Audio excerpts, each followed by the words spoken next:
name is Amy Gill, your pharmacist that cares. So, I want to talk about back to school. If you are on social media, well, obviously, if you're watching me, you're on social media, right? You are seeing it flooded with back to school pictures, and it's been that way for at least a week. Alex actually went back yesterday for us, and Liam's first day is today. So, their schools are a few days behind from what some of them are, because I know some have already been going at least a week. So, how do you feel about back to school?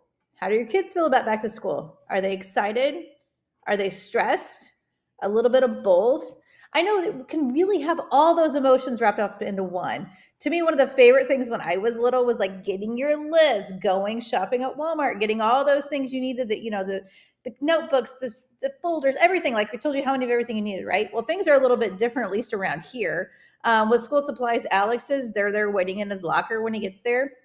And Liam, he just randomly, we go pick up some paper and notebooks, and it doesn't really have that excitement of, oh my gosh, all the fun things, but it's still the fun about getting it all together, getting it in your backpack, the excitement of what the first day is going to be like. Where's your locker going to be? Your schedule, do you remember it? Are you going to carry it with you? All those things. I remember those even from college, a little bit of anxiety the first day, of the new schedule, of the new what year it was, like building and this floor and all those things. Like I said, they can be a little stressful, but exciting at the same time.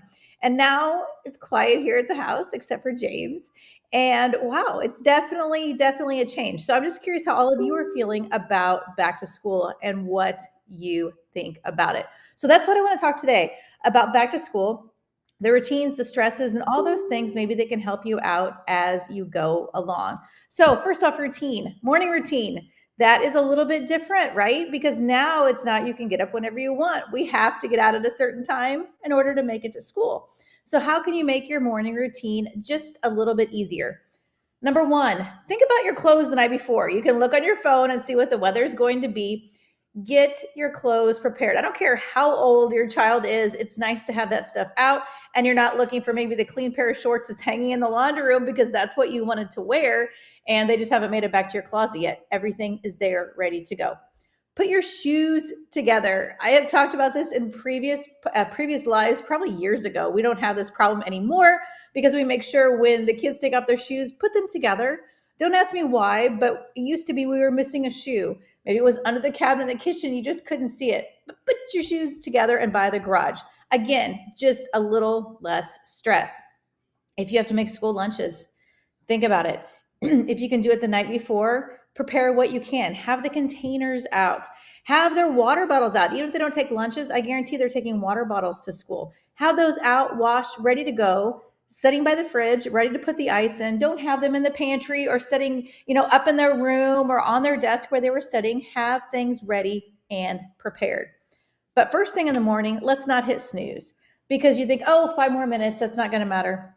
But it is. Those extra 5 minutes that you think you're going to get to rest, all that's going to do is rush you later. And that's just going to add extra stress to everybody.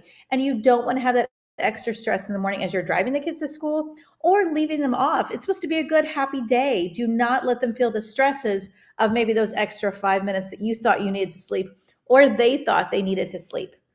Now, when it comes time in their home and it's time, we're thinking about bedtime routine. Again, important to have a consistent, pretty close bedtime because you've got to get your homework done. You've got to get those activities done, but you need to get a good night's rest so you're prepared for the next day of school. You don't want to be sitting there listening to a lecture in geometry class or in biology and nodding off because you did not get enough sleep the night before. So make sure you plan your days and evenings accordingly. Now, if we're going to talk about all those managing those extracurricular activities and things that we do after school, again, important. Have a calendar. I actually have one now. It's made my life so much easier. It's on the garage door. As we leave out, it's there. So everybody knows exactly where they're going to be. Nobody is like, oh my gosh, what time is hockey practice? What time is soccer practice? Do I have this tonight? Everything is on there. We know exactly where we have to be and when we have to be there and how long we're going to be there. Just take that step. You guys can go buy one of those for a few dollars, put it on your garage door, assuming that's where you guys leave every day. And that's the best place for us. It just helps organize. But with the extracurricular activities, remember, you don't have to say yes to everything.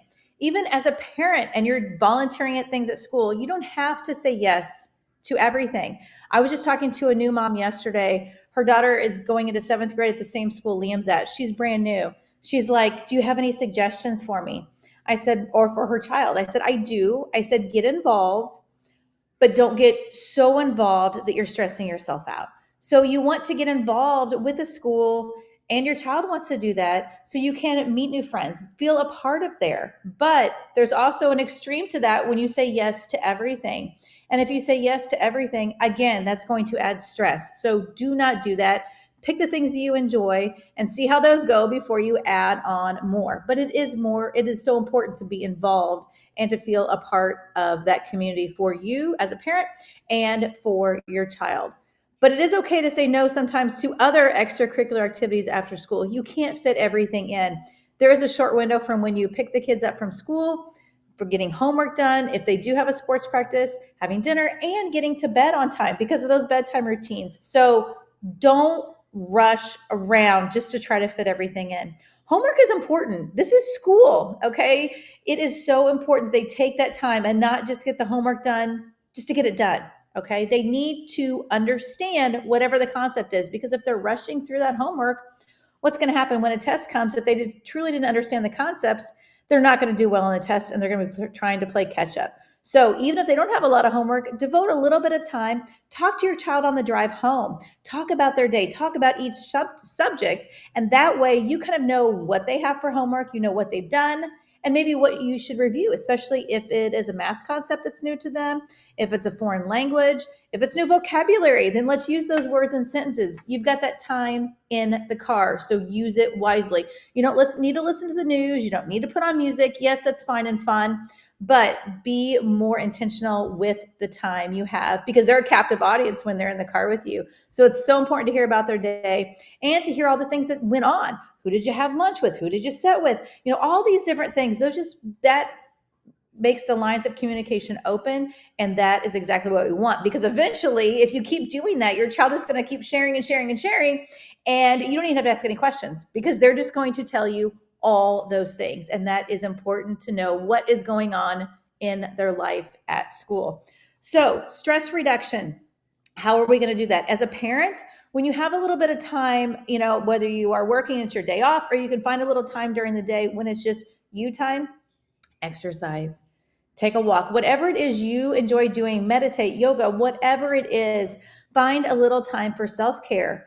Because once you go to pick up those kids from school, it becomes more or less their time, because you've got all these things you have to do with them as the driver, as the parent to help with homework, doing dinner, and then bedtime. So really find the time during the day to do that for yourself. But what are you going to do for your child to reduce their stress? Well, number one, you don't get stressed because that's going to rub off on them. But give them that downtime. When you show up to pick them up from school, have a banana, have an apple, have some kind of healthy snack, because I guarantee they are hungry when they get in the car. It's been hours probably since they had lunch. If you give them just a little snack, that little relaxation, that little fuel for when they get home, they're going to be ready to go. But if it's been a stressful day at school, if they've had tests, they've had a lot of homework, a lot of projects, give them a little bit of downtime. Don't make it unlimited, but say, okay, you know what? You can take 15, 20, 30 minutes, whatever it is, do whatever you want, and give them that time. It's still gorgeous outside. Let them play outside for a little bit. Let them go on a short bike ride. Give them that time to refuel their brain and to relax, and that will help with their stress reduction and make them much more productive when they come back in or back from their bike ride to sit down and do their homework. We all need those things. And staying organized. Staying organized for all of us is a stress reduction. I don't know about you, but when I come down in the kitchen and I'm going to do lunch, if everything is all put away from the dinner dishes and the counters are clean, you just smile, you feel better.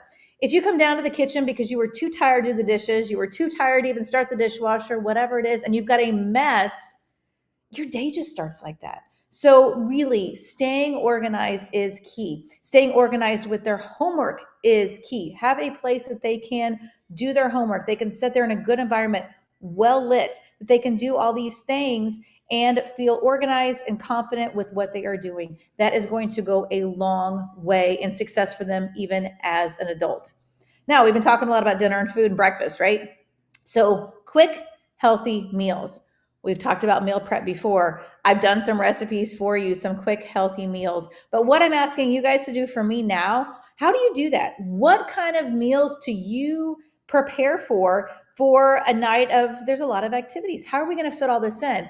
You know, running through the drive-through, I know sometimes is done, and I've done it too. I mean, there are times that maybe we didn't prepare, but I want to see your recipes. Message me with those. I love that. I've been actually on Facebook, I've been like clicking all these different recipes that look amazing. So what I'm going to do in the next few weeks, we're going to do some more cooking shows. It's been a little bit since I've done that. So I'm going to pull up some more healthy recipes and some quick recipes using the Instapot, which is one of my favorite things. It's easy. Other things that you can prepare, stick in the fridge and ready to put in the oven. Again, easy. If you can clean up that mess and then all you've got your one dish or your Instapot, life is great. You guys can sit down and have a good meal together. So that is what I'm looking for from you, is to send me those recipes. And I will share the ones that I've been that I have found as well. And we will do some cooking with those too. So the other thing I want to talk about is being positive. Everything. Now, the first day of school, right? You don't want to be like, yay, my kids are out of the house. No, I don't mean that. But you want to be positive for them. Like, oh my gosh, I can't wait to see how your first day was. I can't wait to hear about your classroom, who your friends are that you're in there with, what you're going to learn. I know, Alex, he didn't have science yesterday because on the way home from his first day, he said, what are you going to dissect this year? Because I know that's something he gets excited about. So all those things, what are you going to learn about in social studies? And, Alex has so many things they're going to do. He's going to do this whole unit on Greek mythology and the Greeks, and it's just going to be in ancient Egypt. And he gets so excited about all these different things. He was excited about his new classroom. I personally think that the 5th grade is probably the best house at Forsyth. It is so bright. It's so pretty. The little library off of Alex's room is amazing. I went in for a parent teacher, so that way I saw those things. So then I came home and he's like, oh yeah, Mom, the place is so great. And he's so excited. So it's all those little things that you can create excitement around learning. Now, Liam is still at school for his first day, so I'll be excited to hear from him when he gets home about all of his new teachers and the things that they plan for the year as well. But build that excitement. Really push that love for learning, because that is a lifelong skill that they need to have. Focus on that. Don't focus on, oh my gosh, how much homework do you have? No, you want to spin that differently. Like, okay, what are we going to do tonight? What did you learn? What do we need to follow up on? There is such a different way that you can approach that. Don't ever act annoyed because they have homework. You want to sit down and you want to show them that these things can be fun, and you're following up on everything that you learned for the day. So keep it positive. That is so, so important. Now, if you guys want to look at past videos that I've done, I've done the cooking videos. I told you about that. I've talked about stress reduction. All these things that I'm talking about with back to school, I have touched on each of these things before. So revisit some of those videos. If you've not in my healthy living group, please jump into there, because we're going to be sharing more in there as well. And a lot of these cooking things I do, I will be sharing the recipes in there probably even prior to cooking. So if you guys want to try them, send me your other recipes. Tell me what you thought, how the family enjoy those things. I would absolutely love that. But again, back to school is a fun time. So keep it fun and keep focused on what is important. And that is your child's education, to be a lifelong learner and for that love of learning. So keep them reading, keep them focused, and have a fantastic start to the school year. My